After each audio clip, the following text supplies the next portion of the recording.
พอดีที่ปิดหนองหานเนี่ยตั้งแต่ปี35เป็นต้นมา27ปีเนี่ยท่านลองคูณกันดูที่ตกตะกอนทับถมในหนองหานใน35,000 ตันถ้าผมคูณเดี๋ยวนี้เนี่ยประมาณ1,200,000 ตัน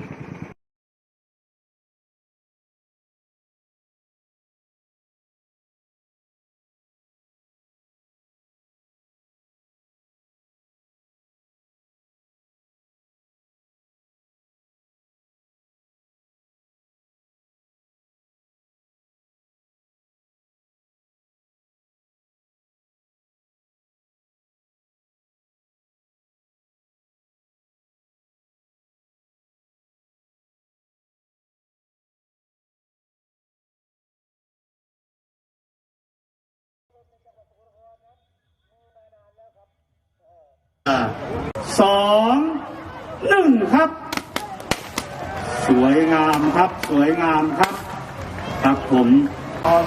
16ท่านประหยัดธารราชประธาน21ท่านประธานกรุงไทยสาขาเจ้าเมืองนะ